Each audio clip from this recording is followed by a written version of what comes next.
Rĩu Joy Janet nĩarĩkĩtie kwaria na gũkorwo agĩtheria ndeto ciĩgiĩ Kcse results ciake mũthenya wa ira nĩguo maumĩrĩra marakorirwo makĩrekererio, na Joy Janet arakĩrĩ ũmwe wa arĩa marerĩgĩrĩire gũkorwo makĩmenya results ciao. Na thutha wa maumĩrĩra macio gũkorwo makĩrekererio, ndeto nĩ iracokire gũkorwo igĩtambio nenda-inĩ, ndeto cia gĩconoko na ndeto cia kĩeha ciĩgiĩ results cia Joy Janet. Na Joy Janet rĩu nĩacokete akaria na gũkorwo akĩ-address na gũtheria ndeto ici, tondũ gũkĩrĩkana nenda-inĩ andũ nĩ maragĩkoretwo magĩtambia ndeto atĩ Joy Janet nĩarakorirwo agĩthandana na kũgũa kĩgeranio gĩkĩ gĩa Kcse.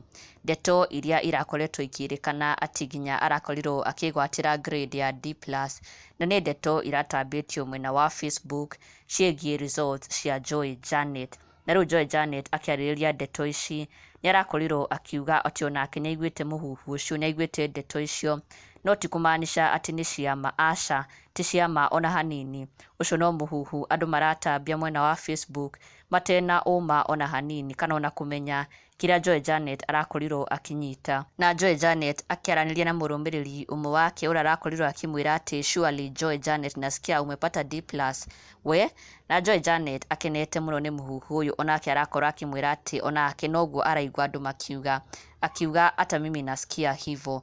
Joy Janet akiuga atĩ ũcio no mũhuhu ũratambio nenda-inĩ, no hatirĩ na ũma ona hanini. Icio no ndeto tu andũ marakorirwo magĩthugunda na gwĩthondekera thutha wa Joy Janet gũgĩkorwo akĩrega gũkorwo akĩmaumbũrĩra results ciake we mwenyewe, na koguo they resulted to coming up with this fake news atĩ she scored a D+, na Joy agakiuga ũcio no mũhuhu tu, na agakĩra mafans ake matikae gwĩtĩkia mũhuhu ũcio ona hanini, cause there is no truth in it, ke nĩwe ũĩ results ciake hasa. Na ndũgakĩriganĩrwo gũ-subscribe for the latest and trending Kikuyu celebrity news.